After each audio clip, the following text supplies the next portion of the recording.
Olá, seja bem-vindo a mais um Conexão Cidadão, programa oficial do TCE Ceará. E, Carol, para não perder o nosso costume, falamos sempre sobre assuntos importantíssimos, né, para o Tribunal de Contas, e hoje não vai ser diferente. Hoje vamos conversar com um tema que, falando aqui nos bastidores, muitas vezes até invisível, né? Exatamente, que é o controle interno, que é uma série de procedimentos ou regras que contribuem para evitar o desperdício e a corrupção. E nada melhor do que esses dois convidados que estão aqui conosco. Sejam bem-vindos ao Conexão Cidadão. Xavier é a primeira vez aqui conosco, mas o professor Wilson já tem sua cadeira com seu nome, né, professor? Sim, com certeza. Graças a Deus. Gente, para começar, Carol, eu gosto sempre de perguntar assim, o interesse pelo controle interno, de onde é que veio esse interesse do controle interno? Xavier. Bem, primeiramente agradecer a oportunidade, Carol, Dimitri, e ao próprio Tribunal de Contas, né, por a gente conversar um pouco sobre este assunto tão importante para a sociedade. O interesse, na verdade, surgiu com um convite, né? Eu já sou servidor público, Prefeitura de Amontada, e surgiu para o convite da Controladoria. A partir do momento que eu adentrei naquele setor e vi o mundo do controle, o que ele poderia trazer, né, os benefícios para a sociedade, foi uma paixão. Me apaixonei. Até hoje trabalho lá há mais de 5 anos naquele setor. Então, assim, foi por meio de um convite e a gente descobre a área e vê o que ela pode trazer para a população. E a gente, cada vez mais, como servidor, quer fazer um trabalho melhor, um controle melhor na gestão, para que o contribuinte final venha receber os benefícios de uma boa gestão. Fala, professor, como foi essa escolha para o controle interno? Na verdade, como eu falei para vocês anteriormente, esse trabalho do Gleiton comigo, eu sou orientador dele, fez parte de um curso de especialização em auditoria e controle interno da Universidade Estadual do Ceará, juntamente com o Instituto Plácido Castelo e, logicamente, o Tribunal de Contas, o AB, inclusive. Então, a partir do momento em que ele quis, me chamou para ser o orientador, nós começamos a trabalhar a temática e, lógico, é muito importante para toda a administração pública. E, assim, um dado que chamou a atenção no artigo é que 100% das prefeituras pesquisadas, elas possuem regras próprias sobre o tema e realizam auditorias regulares. Então, assim, no papel ou em tese parece que está tudo certo, mas como é que é no dia a dia? O que vocês verificaram? Olha, no estudo, né, além das questões da auditoria, a gente também foi outras pesquisas, né? E dentre elas, a gente perguntou sobre autonomia. Se o controle interno ele é totalmente autônomo, né? O que foi percebido é que 66,7% disseram que sim, tem autonomia. Logo, percebe-se que 33,3% não tem. Então, se um controle interno ele não tem autonomia interna, dificilmente ele vai executar uma auditoria, certo? E também foi identificado que desse total pesquisado, apenas 44% tem uma capacitação efetiva. Então, para você fazer uma auditoria, você tem que estar capacitado, você tem que estar se qualificando. Então, quando a gente identifica que o controle interno não tem capacitação, não tem uma independência, dificilmente ele vai fazer uma boa auditoria, uma auditoria totalmente independente, que vai encontrar um bom resultado para o cidadão. Né, uma boa recomendação. Então, no papel é muito bonito, devido às normas legais que exige hoje, do próprio IN, do extinto TCM, da lei orgânica do TCE, né? E devido a isso, há aquela regulamentação, né, por meio de decretos ou IN internas. Mas, na prática, a gente percebe com a realidade, infelizmente, longe do ideal. Infelizmente, a gente percebeu isso nesse estudo. E o que vocês encontraram, assim, que não conseguem contemplar toda a questão do controle interno? Quais são essas peculiaridades que você encontrou que ele não consegue ser independente, não consegue fazer um controle interno assim, de forma efetiva? Seriam, assim, aspectos, por exemplo, só para complementar, Dimitri, aspectos culturais? Sim. Essa independência, muitas vezes, ela é barrada exatamente por isso, como você bem frisou. Aspectos culturais, né? Muitas prefeituras enxergam o controle interno como um mero setor.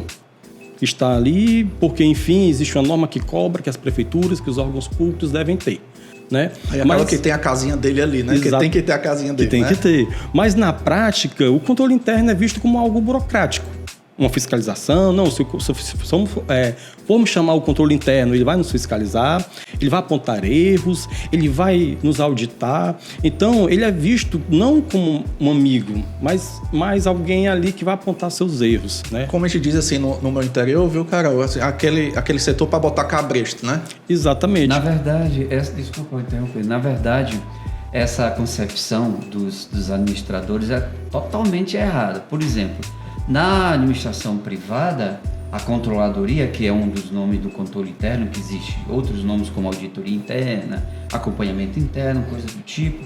Na administração privada, o controller, o controlador e a controladoria são os instrumentos que os acionistas, os stakeholders, né, os diversos atores da empresa privada têm para mitigar erros, mitigar riscos, facilitar o acesso dos acionistas, da administração, da sociedade, do que está sendo gerido, né?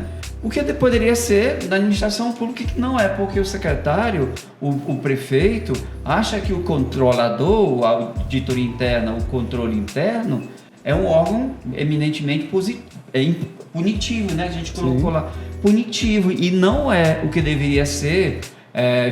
O controlador, a controladoria deveria ser vista como um instrumento de orientação, estratégia, né? De estratégia, por exemplo, uma coisa interessante, só falando na prática, né? Você pega um regime previdenciário, que é o meu métier, né?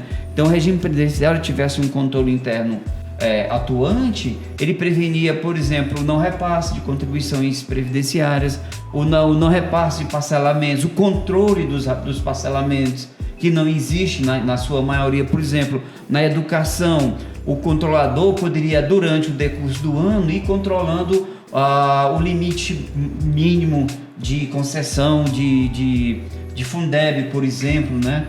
Controlar o Fundeb, para chegar no final do ano, o administrador ter a sua conta com os cumprimentos constitucionais previstos, executados dentro do que foi previsto. Mas não, o administrador público pensa sempre que é um órgão punitivo. Há a questão política, né, Gleiton? Há a questão política, há a submissão da controladoria aos quereres do prefeito, do secretário. Então ele fica meio que...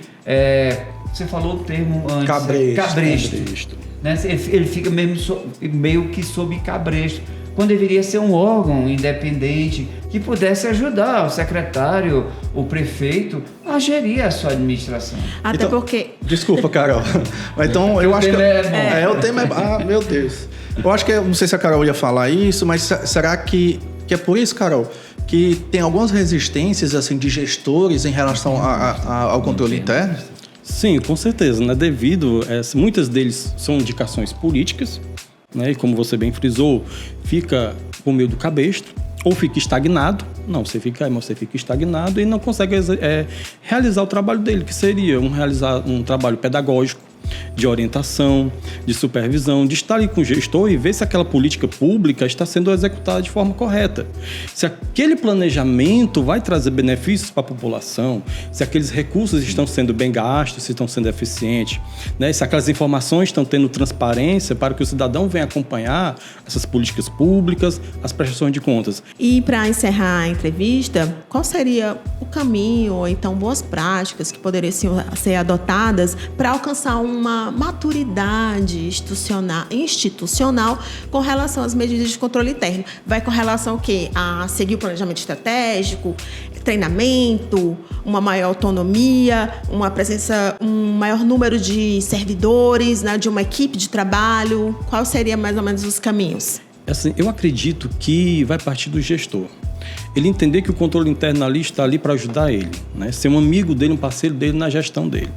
A partir do momento que o gestor entende isso, ele traz o controle interno junto para ele, ele vai ver que o controle interno está ali para auxiliá-lo em todo o processo de sua gestão.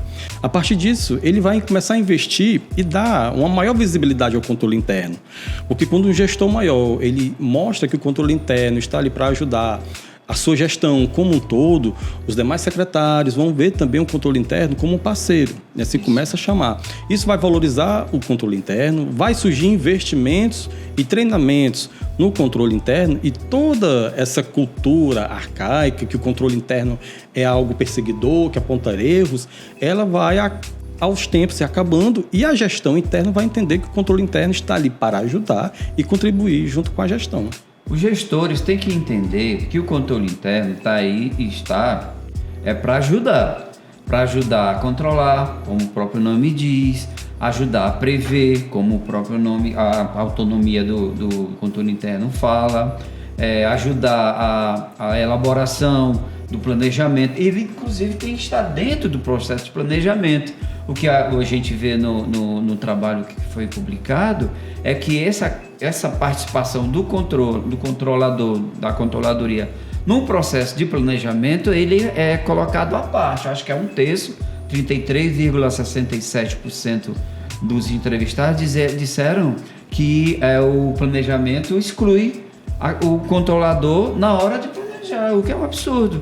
Então, o controle interno está aí, gestor, está aí para lhe ajudar a que o senhor faça uma boa gestão, os senhores e as senhoras façam uma boa gestão, e que vocês têm que ter o controle interno como um instrumento de estratégia, inclusive para você mostrar para os seus concorrentes políticos que você está fazendo uma boa gestão. Carol, toda essa conversa que nós tivemos aqui com o Xavier e o professor Wilson saiu de um artigo, né, da revista Controle, né, uma revista de artigos científicos extremamente importantes, que é toda feita aqui no Tribunal de Contas, né? Como é o nome do artigo que vocês produziram, para quem está nos assistindo, nos escutando, possa entrar na revista Controle, que você pode ter o acesso online também, para poder ler e conhecer mais os detalhes do trabalho de vocês sobre o controle interno. Os conflitos e as dificuldades do controle interno nas prefeituras municipais do Litoral Oeste. Ficamos por aqui, né, Carol? Obrigado pela presença. Obrigado, Xavier e professor. Eu agradeço a oportunidade. Muito obrigado. O Conexão Cidadão, pois infelizmente fica por aqui. Espero que você tenha aproveitado, como nós aproveitamos, né, Carol? Esse tema tão caloroso, tão importante para a gestão pública. Carol, para quem quiser pedir um tema, né, que às vezes vocês poderiam falar sobre aposentadoria, o professor Wilson que sabe tudo sobre aposentadoria. Você pode mandar um e-mail para a gente. Qual é o nosso e-mail, Carol? Manda para o comunicação@tce.gov.br. Estamos esperando o seu e-mail. A gente se vê na próxima semana. Até o próximo programa.